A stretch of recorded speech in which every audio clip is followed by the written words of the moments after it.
한국가스공사 2022년도 실적을 스루풋 회계로 분석하고 2023년도 매출액을 예측해 보는 내용을 소개하도록 하겠습니다. 매출은 92.3%가 증가했고요. 스루풋 영업이익은 124.8%가 증가했습니다. 그리고 소득 조작은 자본주의 수치이며 영업이익에 초점을 맞추라는 워렌 버핏 옹의 얘기가 딱 한국가스공사에 해당한다고 하겠습니다. 한국가스공사가 시장형 공기업이라고 한다 그러면은 영리에 대해서 소득 조작을 했다 이렇게 결론을 낼 수 있을 것으로 보입니다. 자, 그러면은 진행을 더 해보도록 하고요. 구독, 좋아요는 제게 큰 에너지를 넣어 주시는 게 되겠고 필요하시면은 1.5 배속을 보시기 바랍니다. 제가 말이 좀 느린 편이니까요. 원가회계 손익으로서 매출이 50조 원을 달성했습니다. 그래서 92.3%나 크게 증가했고요. 그리고 재고자산은 나중에 또 구체적으로 설명을 드리겠습니다만은 145.3%나 크게 증가를 했습니다. 매출 원가가 조금 더 높게 증가해 가지고 금액상으로는 매출 총이익이 74.6% 증가했습니다만은 총이익률로는 0.5% 하락을 했고요. 판매관리비가 2.2% 증가해서 영업이익은 2조 원대로서 101.2%나 크게 상승했습니다. 이것이 결론적으로는 소득 조작이었다 하는 결론이 나게 되는 거로 그렇게 진단을 해야 될 것 같습니다. 스루풋 회계 분석 내용을 말씀드리면은 매출에 비례하는 매출 재료비는 105%가 증가했습니다. 그러니까 매출액 증가율보다 매출 재료비가 더 증가했다는 얘기는 원재료 가격이 크게 상승했을 것이다. 이렇게 1차 추론을 할 수 있겠습니다. 스루풋률은 5.7%가 하락을 했고요. 운영비용은 18.6%가 감소했습니다. 생산성은 근데 크게 뛰었고 스루풋 영업이익은 1조 8천억 원대로서 원가회계 영업이익보다는 1523억 원이 적은 수치입니다. 이것은 재고자산이 크게 증가했기 때문입니다.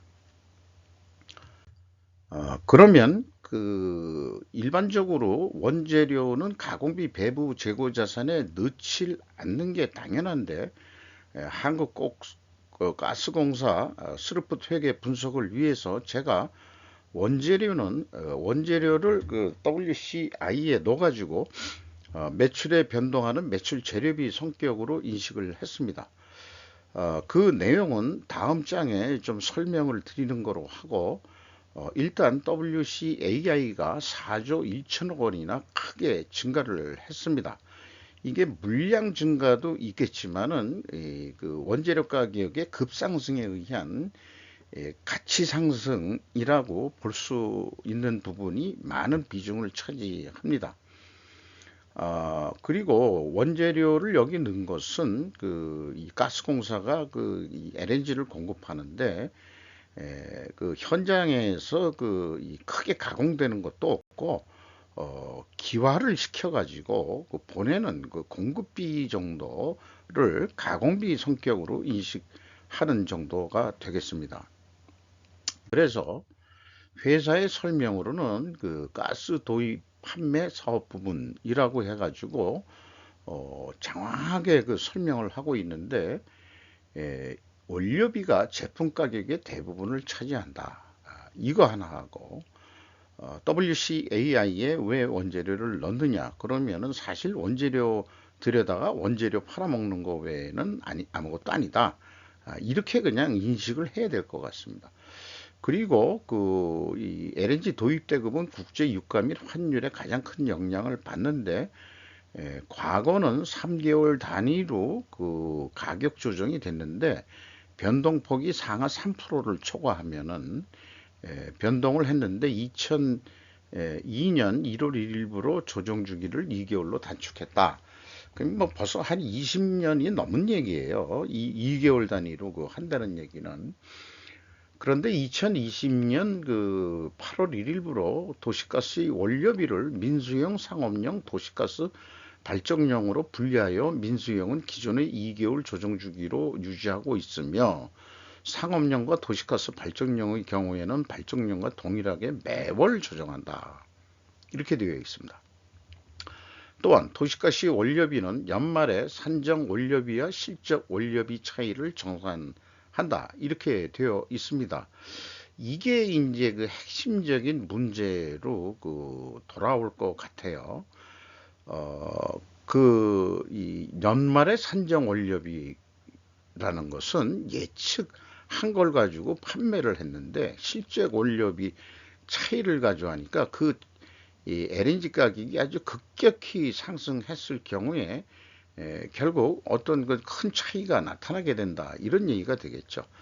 공급 비용이라는 게 LNG를 하역하고 저장한 후에 이를 기화해서 액체로 들어오니까 배관망을 통해 공급하는데 소요되는 비용, 그 또 연간 그 판매 물량이나 설비 규모 등에 따라 변동이 된다. 이렇게 설명을 하고 있어가지고 제품하고 원재료를 그냥 다 제품 성격으로 인식을 했습니다.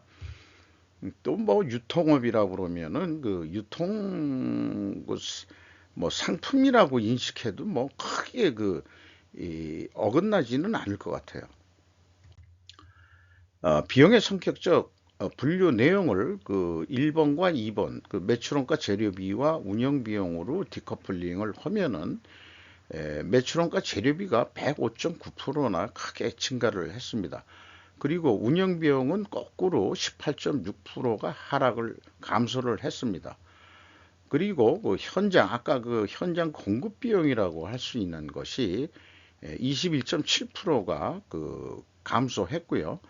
그런데 이 현장 운영 비용이 9%대에서 5%로 그 4%로 5.5%나 크게 그 하락을 했습니다. 이것만 보더라도 그 총 그 제조 비용에 대한 비율이 떨어짐으로 인해 가지고 재료 비율이 96%로 올라섰는데 대부분의 이 원가 자체가 그 재료비가 거의 다 차지한다. 이렇게 보면 되겠죠. 그래서 이것을 가지고도 원재료 가격이 크게 상승했을 것이다. 그래서 그 스루프 손익에서도 원재료 가격이 크게 상승했다. 그 다음에 비용의 성격적 분류에서도 원재료가 크게 상승했다. 라고 우리는 쉽게 그 추론을 해낼 수 있겠습니다. 재고자산 매출원가 회계 투명성 검증, 스루풋 회계를 분석하면서 이게 자연적으로 비교를 안 하면 안 되게 돼 있어요. 그래서 PQ 총 제조 비용이 4조 원대나 차이가 나는데 이것이 이 P는 이제 회사에서 제시한 거고 Q는 이제 그 스루풋 회계를 하면서 이제 그 산출한 내용인데 그 내용 그 차이가 결국 원재료비를 그 WCI에 넣은 금액 때문에 차이가 나는 겁니다. 그렇게 이 수익 인식의 기준을 그 스루프 쪽에서 좀 바꾼 거죠. 그래서 그것을 원재료의 증감액을 가감하면은 차이는 없습니다. 이런 단지 단수 차이고요. 그리고 그 3단계 현금 흐름표 기준 전체 재고자산의 증감액은 재고자산 처분 손실을 가감하면은 또한 일치를 합니다. 그래서 1단계에서 3단계까지 보면은 그 한국가스공사가 재고자산 매출원가 회계가 투명하구나. 우리는 이렇게 인정을 하고 인식을 할 수 있겠습니다. 다만 일반적으로 재고자산 매출원가에서 분식회계가 1차적으로 발생하는 이 분식회계의 이 말하자면은 아예 그걸 뭐라 그러나요? 말하자면은 ABC 같은 순서인데 재고자산에 관한 한은 투명합니다. 그 다음 분식회계의 주무대는 주로 매출 채권과 매입 채무 부분으로 많이들 그 분식회계를 하죠.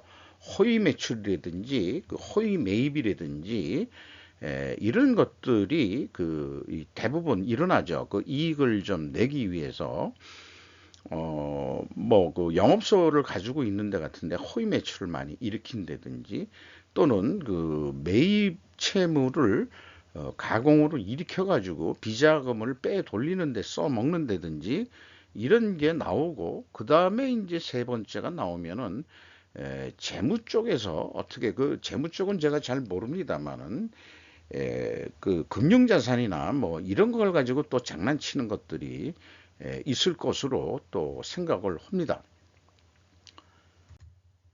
운영 비용에 있어서 그 인건비가 3,163억 원이 집행이 됐는데 전년보다 4.2%가 줄었어요. 그리고 직원 수가 53명이나 줄였습니다.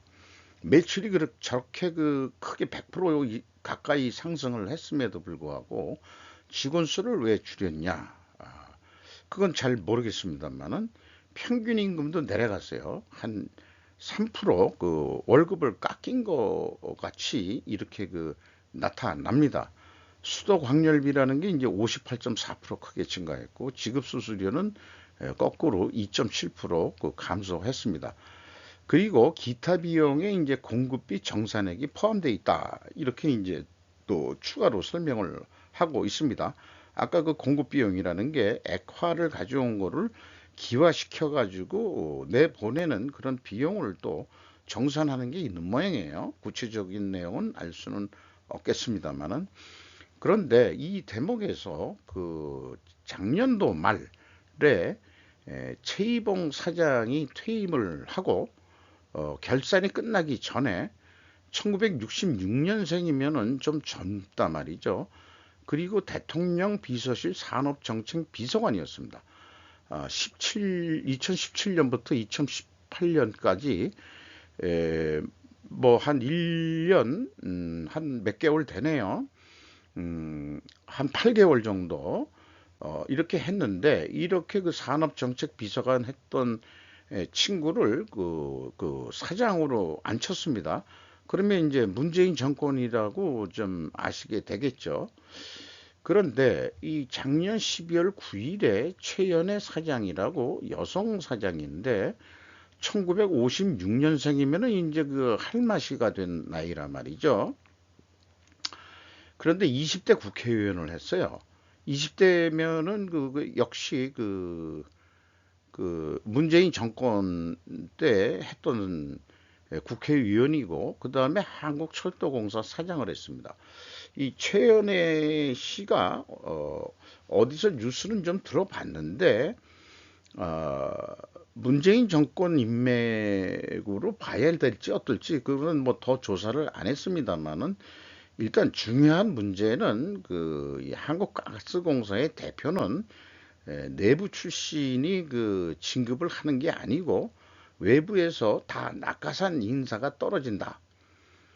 그러니까 윤 정권이 들어서도 이게 이제 2022년 12월 9일 날 바뀌었으니까 당분간은 또 안 바뀔지 모르지만은 한국가스공사에서 문제가 발생된 것은 결국은 2022년도에 다 벌어진 일인데, 다 이 일을 벌인 친구 대표는 싹 날라가고 새롭게 이제 독박 쓰는 여사장을 임명을 했다.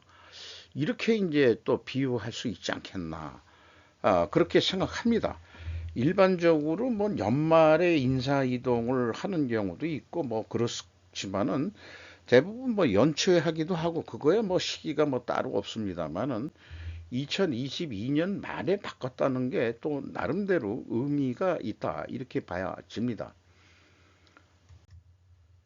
경영평가지표에 와서 어, 아까 이 원재료가 들어갔기 때문에 그냥 재고 회전율이라고 표현했습니다. 다른 무슨 저장품이나 미착품 이런 건 쫙 빼고요. 제품과 원재료만 가지고 재고 회전율을 따져봤는데 2020년 거의 20회전에서 6.9회전으로 떨어졌어요. 그리고 작년보다는 1.85회전이 떨어졌고 또 수르프률은 5.69%, 5.7%가 그 하락을 했습니다. 이렇게 동일 방향이면 일단 투명회계 가정을 합니다. 분석 경험상. 이런 경우는 가격에 급변이 없을 경우에 전제를 깔고 있습니다. 보통 그 일반 원인 변동 범위 속에서 움직인다 그러면은 일반 원인 변동 속에서의 가정입니다. 그런데 그게 아니죠. 그 LNG에 대해서는. 그래서 입증을 하려면 원재료 가격 상승과 판매 가격의 상대적인 하락으로 입증해야 된다. 이렇게 이제 추론해 낼 수 있겠습니다. 왜냐 그러면은 상식적으로도 LNG 가격이 많이 그 인상이 됐다는 것은 우리가 상식적으로 알고 있는 이미 그 지득된 정보거든요. 그러니까 그 상대적으로 수르프율이 내려갔다는 얘기는 원재료 가격이 올라간 만큼 판매 가격은 못 올렸다. 이런 얘기가 되겠죠. 그런데 여기까지 저기 이 재고자산 회계 투명성 1에서 3단계 그 수치적인 검증은 패스를 했거든요. 근데 문제는 매출자권 수금 속소에 있었다. 그 종전에도 한국가스공사를 제가 분석하면서도 왜 매출채권 회전율이 매입 채무 그 지급 속도보다 왜 느리냐? 거기다가 이 재고 회전율보다 더 느리다. 일반적인 기업은 예를 들어서 1년에 12회전 납품을 하는 어떤 부품 회사가 있다고 그런다면은 보통 그거하고 엇비슷하게 한 달 마감해서 다음 달 돈을 주니까 매출 채권도 이 재고 회전율이 12회전 한다고 그러면은 매출 채권도 일반적으로 12회전 하는 게 일반 상식일 겁니다. 그런데 재고 회전율은 빠른데 재고 회전율이 엄청 내려간 것도 맞긴 맞습니다만은 2020년도 거를 비유를 하더라도 거의 20회전을 했는데 수금 속도는 5회전뿐이 안 된다. 그러면은 일반 그 도시가스용을 판매한다 그럴 때 지역마다 다 그 판매 대리점 성격들이 있죠. 뭐 SK가스라든지 대성이라든지 뭐 여러 군데가 있습니다. 그 지역별로 그 나와바리들을 다 정해 가지고 먹고 살게끔 그렇게 해 주는 게 있는데 그러면 이 매출 채권 수금 속도는 그 이 한국가스공사에서 물건을 받아 놓고 다 장사를 한 다음에 돈을 천천히 갚느냐? 과연 그 시장 지배적 사업자가 그렇게 할 수 있느냐 이거예요. 이것도 물건이 나가면은 그 바로바로 또 대금을 그 받아 챙겨야 되는데 이렇게 그 수금 속도가 느릴 수 있느냐? 이거에 대해서 저도 그 의문을 가졌던 게 있습니다. 그래서 이 이익이 계속 나고 그러니까 좀 그 이 유통 마진이 얼마 안 되니까 한국가스공사가 매미 착해가지고 좀 늦게 수금을 하는 같다. 요렇게 이제 그 전에 분석은 그렇게 느끼고 있었죠. 그런데 일요신문에서 뉴스가 터졌습니다. 다음 장에서 하겠습니다. 요 밑에 부분은 사실 매번 다 그 이 분석을 합니다. 근데 일반적으로 소개할 때는 그 총 자산 회전율까지만 소개를 하고 있죠. 요거는 이제 스르프 손익의 차이를 그 얘기하는 거에서는 이제 그 이 부차적인, 2차적인 문제가 되는데 이번엔 그 부차적인, 2차적인 문제가 더 중요하다. 이렇게 되는 거거든요. 그 매입 채무 돈 주는 건 빨리 나가잖아요. 뭐 또 굴곡이 심하긴 합니다만은 이런 게 있습니다. 그래서 그 일요신문이 3월 7일 날 그 보도한 내용을 보면은 흑자 탈승 적자 경영, 실질적으로는 적자 경영이었다. 자가당착 한국가스공사 배당금 딜레마. 회계상 영업이익 2조 원 이상인데 배당 못해. 미수금 회계 처리 방식 바꿔야. 이렇게 이제 결론부터 얘기하고 미수금 회계 처리 방식은 1998년 외환위기 때 도입됐다.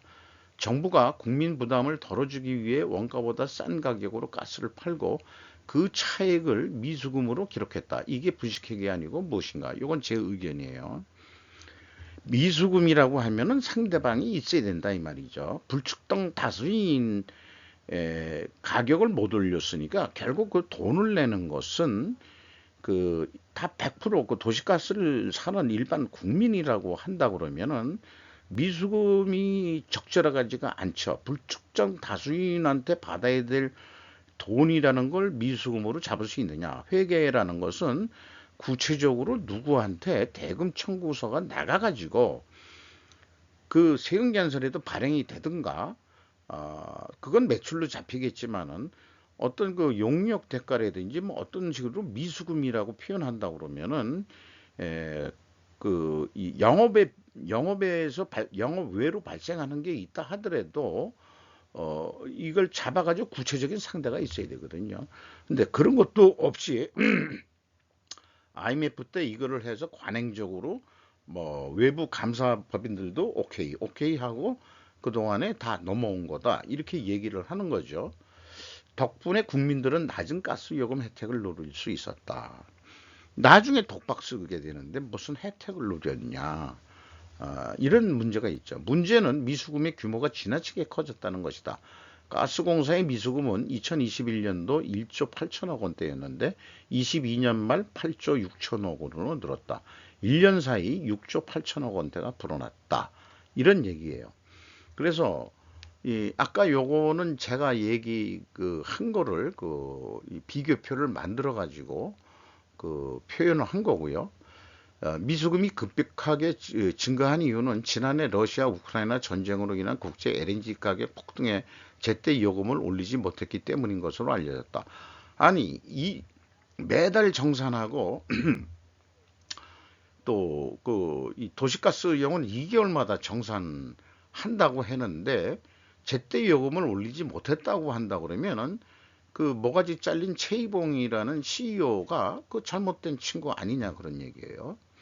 그 산업자원통상부 그 비서 정책관 출신이고 대통령실 비서관 출신이 되면은 그런 머리도 안 돌아가느냐 이런 얘기죠. 그 기준이 2개월 내지 1개월 매달 어떻게 생각하면 매달 정산을 하게 되어 있는데 그러면은 그 정치 목적상 한국전력하고 똑같이 가격 올리면은 너 죽어. 아마 그렇게 그 정치 이 정권 바뀌기 전에 그렇게 이제 이 최이봉 CEO는 이 정권으로부터 압력을 받지 않았겠느냐 이렇게 이제 얘기를 하겠죠. 다음 달에는 미수금이 12조 원으로 넘어갈 것으로 전망된다. 그러니까 미수금이라는 계정이 재무상태표에 떡하니 나와 있다면은 쉽게 눈에 우리가 띄었을 거예요. 그런데 이게 일반 사람들은 못 알아먹게 이상하게 표현이 되어 있어요. 그건 또 나중에 다음 장 정도에 또 말씀을 드리겠습니다. 그래서 원재료 가격 추이 및 제품 판매 가격 추이도 공개하게 되기 때문에 LNG 수입 가격이 무려 122.5%나 상승이 됐습니다. 2022년도에 2021년도는 36.6%가 상승을 했고요. 그러니까 한국전력 화력발전 단가가 올라갈 수밖에 없는 거고 전력 구매 단가를 크게 올려줬었죠. 그래서 이제 한전도 적자가 누적이 된 건데 제품 가격 추이는 주택용하고 업무 난방용을 대표적으로 큰 차이가 없으니까 했습니다. 그래서 주택용은 18.3%뿐이 안 올렸고 일반 난방용을 73.2%가 올렸죠. 그래서 그래도 2020년도에 판매 가격은 왕창 올린 겁니다. 옛날에 비해서는. 그래도 아직 못 미친다 이거예요. 이 원재료 가격이 100%나 넘었는데 그래서 이거를 간단하게 보면은 그 원재료 가격이 122.5%가 올랐는데 재료 비율이 아까 96.3%였거든요. 그러면은 가격 상승 압박률이 118%였는데 요거 좀 단순 평균으로 봐서 45% 뿐이 인상을 못 시켰다. 이게 인상이 돼서도 이렇게 LNG 가격이 올라가지고 일반적으로 그 전기료도 오르고 가정용 말고 일반용 이런 거 해가지고 동네 목욕탕 이런 데 문 닫은 데가 많다고 그러네. 도저히 그렇다고 목욕탕 가격을 크게 올리기도 그렇고 오른 데가 많습니다. 그런 얘기가 들리거든요.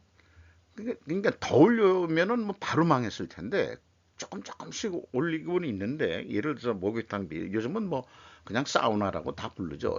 동네 사우나들 뭐 망해 나간 데가 많다는 설이 있어요. 꼭 거기만은 아니겠지만은 그러면은 그 72%나 갭이 있습니다. 그런데 한전인 경우에는 그 갭이 45%뿐이 안 되는데도 지금 난리 부르스인데, 지금 그 한국공사 가격은 아직 미결된 이 인상을 해야 될 이 폭탄이 72.2%나 추가 인상을 해야 된다는 얘기죠. 그래서 2023년도에 LNG 가격이 내려가지 않는 한은 계속 이 그 미정산이라는 게 미수금이라고 이제 일요신문에서는 미수금 그러는데, 그 미수금 계정이란 건 제가 찾을 수가 없었고, 그래서 이렇게 비유를 해봅니다. 곧 가격 인상 폭탄으로 국민들을 향하여 한국가스공사가 테러를 일으킬 것이다. 이런 테러를 우리는 한국가스공사로부터 당할 것이다. 이렇게 비유를 해볼 수 있겠어요. 그 갭을 미수금 처리한다는 책상 자체가 수익 조작이며 자본주의 수치이다 라고 저는 말씀드릴 수 있겠습니다. 지금까지 논의한 내용을 그래도 논리 도표로 좀 다시 한번 정리를 해보면 충분 조건 논리인데요. 만약 뭐뭐하다면 그러면 그렇게 될 것이다. 왜냐하면 뭐뭐하기 때문이다. 재고 회전율 하락과 스루픈율 하락, 순방향이면 투명하게 가정을 하는데, 입증을 하려고 그러면 원재료 가격 상승과 판매 가격의 상대적 하락이 되기 때문이다. 그걸 확인할 수 있기 때문이다. 그래서 데이터 확인은 됐어요.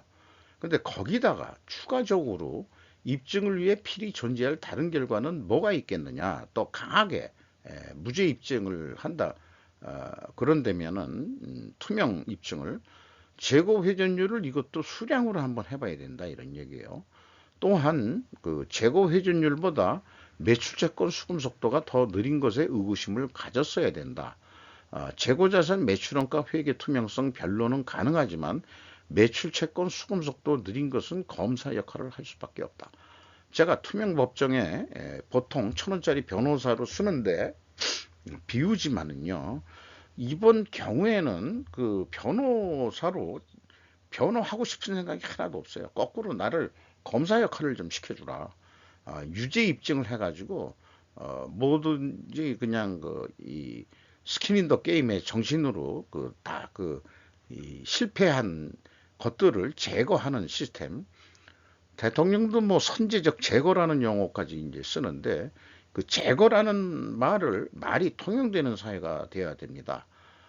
그냥 두리뭉실해가지고 뭐 특정 범죄 가중 처벌 무슨 뭐 이런 거를 하더라도 결국 나중에 법원에서 판결 때리지면은 한 몇 년 고생하고 나면은 그냥 해먹은 놈은 또 그냥 또 나와가지고 그렇게 살고 뭐 이런 게 있는데, 국민 전체에 데미지를 줄 수 있는 이런 이 영리를 내 가지고 이익을 유지해야 되는 그런 시장형 공기업이 의도적으로 적자를 실질적인 적자를, 아니면은 적자인데도 불구하고 이 손익계산상 이익이 난 것처럼 그 채권 미수금으로 했다 그러면은 그거야말로 분식회계다. 이러니까 분식회계는 형사법에 의해 가지고 구속 수사를 하는 게 원칙으로 되어 있죠. 그만큼 분식회계가 이 형사법에 해당하는 게 되겠습니다. 그래서 이번 경우에는 제가 이 1,000원짜리 변호사가 아니고 1억짜리 검사가 돼가지고 좀 구형을 때려야 될 것 같아요. 구형을. 그렇게 생각합니다. 자, 현금 재무지표로 와서 캐펙스, 자본적 투자가 6조 거의 4천억이나 어디가 투자가 됐어요. 근데 이게 뭔 일이냐. 근데 아무리 뒤져봐도 그렇게 투자할 만한 데가 없어요. 한국가스공사가. 작년에는 1조 8천억이 자본적 지출로 그 봐지는데 요거를 이제 이 재무상태표의 그 비유동 자산 쪽으로 추적해 가면은 그 일요신문에서 미수금으로 했다는 그게 바로 어떤 놈이 이 진범이었다 하는 게 나타납니다. 종속기업 비율 뭐 큰 의미가 없고요. EAT 세후 현금 순이익은 그래도 4조 6천억 원대를 벌었다. 그리고 현금 수익률은 9%, 작년보다 0.6%이 상승을 했다. 그리고 채권자한테 16조 4천억 원 가까이 또 추가 차입을 했어요. 이 운영하는데 돈이 딸리니까 수금도 못하고 그러니까 그 레버리지율이 84.6%나 되는데 일반 민간 기업이라면은 50%가 넘으면은 이미 경영권 뺏겼어요. 그런데 지금 뭐 국가가 그 최대 정부가 최대 주주다 보니까 그냥 대불고 살고 있는 거죠. 그래도 이거는 특혜니까 뭔가 유상증자나 또 이런 거로 이거를 뭐 또 해소를 해야 될 겁니다, 아마. 자, 그러면은 이게 이렇게 돼서 그 부채 그 빼고 나면은 지 자산은 남는 것도 하나도 없어요.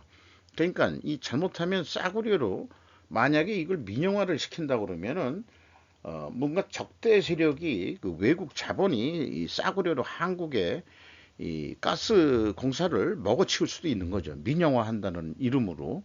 일본은 그런 거 많이 당했습니다. 요즘 뭐 수도까지 민영화한다는 뉴스가 나오던데 전기도 민영 전기가 있고 그렇게 외국 자본들한테 그런 이 공공재를 그 민영 그 시장화하는 우리나라는 그래도 아직까지 그래도 공공 성격으로 운영은 하지만 시장형이라는 그 상장까지 된 회사는 영리 목적을 위해서 열심히 그 경영을 해야 된다.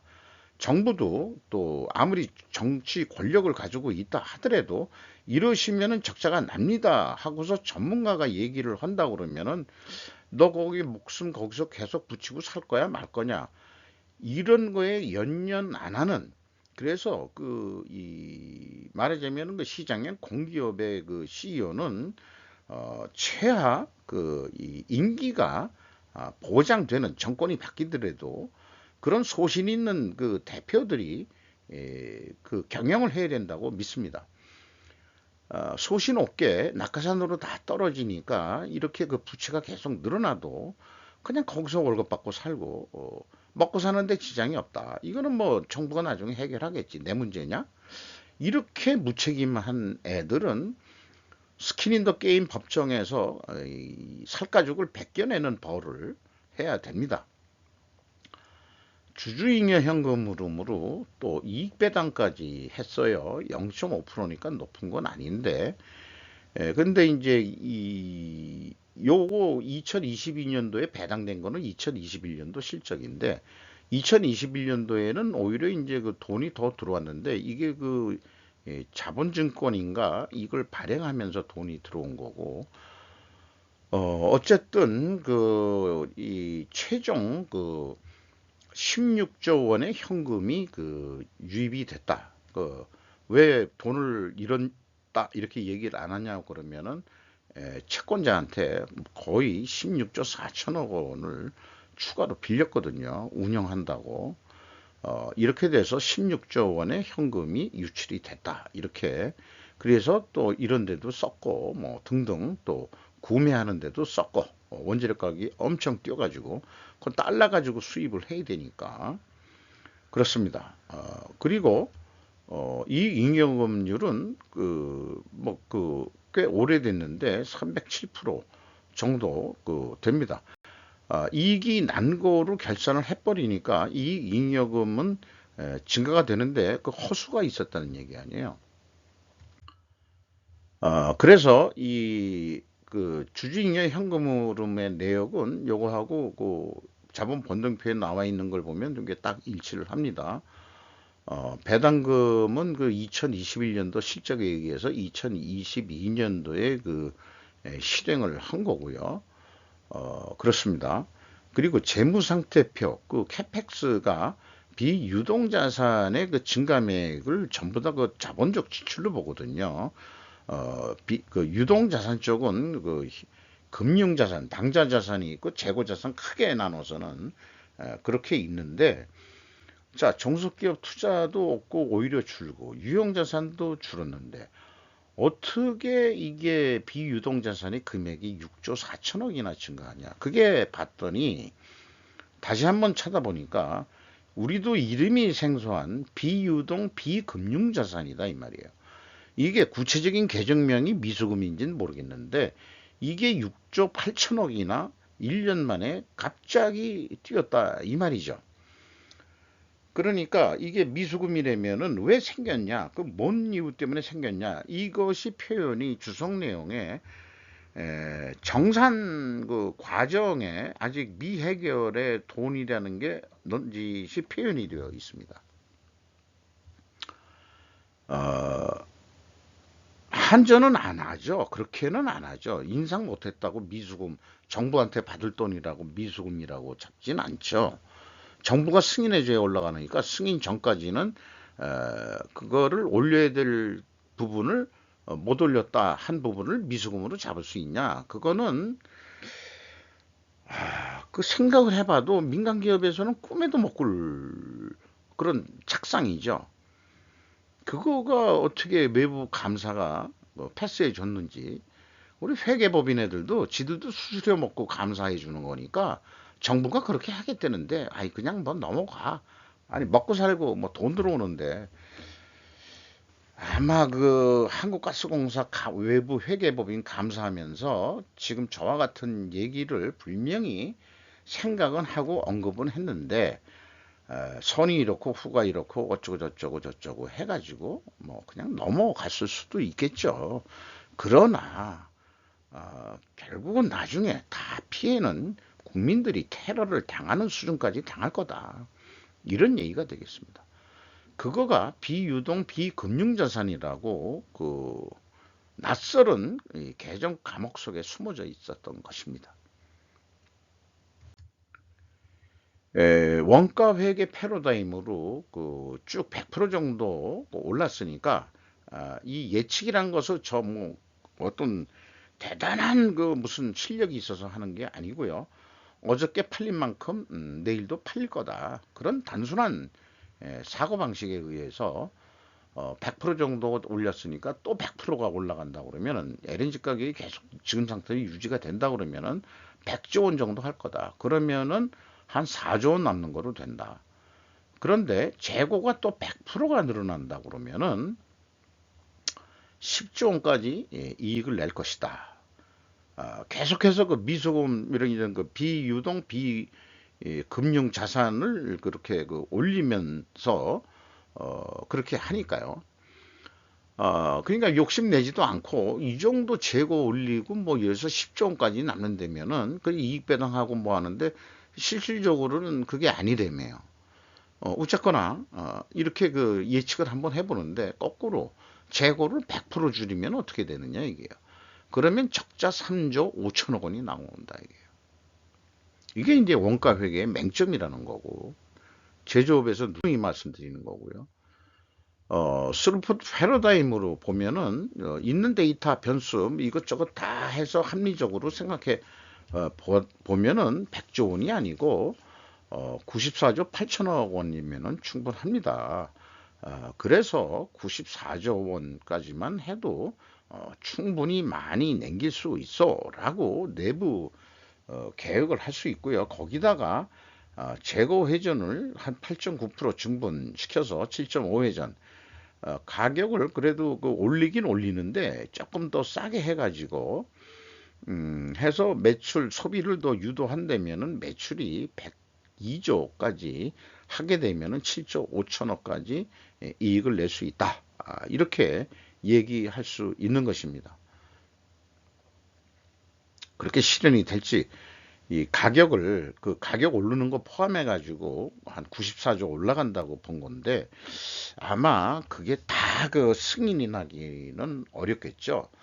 그러니까 그 정부가 최대 주주로 하더라도 이 경영 자율권에 대해서는 어느 정도 그 보장되는 그런 게 좀 돼야 되지 않을까. 그 정권을 잡으면은 그런 이해관계가 있는 그런 거에 다 낙하산들을 씌우니까 한국은행장 마음대로 못 바꾸듯이 그 좀 그렇게 그 일간 이 시장형 공기업 사장들도 공공기관 사장들도 좀 그 전문가들이 그 이렇게 영입이 돼가지고 임기가 보장되는 임기라고 해봐야 뭐 대표도 보통 한 2년뿐이면 안 되니까 또 할 말은 없는데 연임 뭐 주총에서 계속 경영 성과를 보고서 하는 거니까 어쨌든 한국가스공사도 그 위에서 낙하산으로 뭐 최모시기 한국 그 뭐죠 아까 그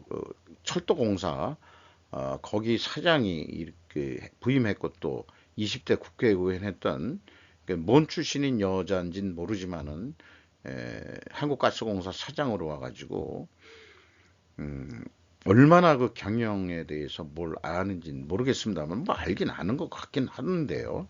알겠죠. 무슨 뭐 대학원에 뭐 미국 유학까지 다 갔다 온 여자로 되어 있던데 그렇게 생각이 들어갑니다. 이게 상당히 얘기하다 보니까 오래 끌었네요. 주가가 크게 내려갔어요. 장부 가격이 28%뿐이 안 됩니다. 이 애널리스트들은 다 이미 알고 있다는 얘기죠.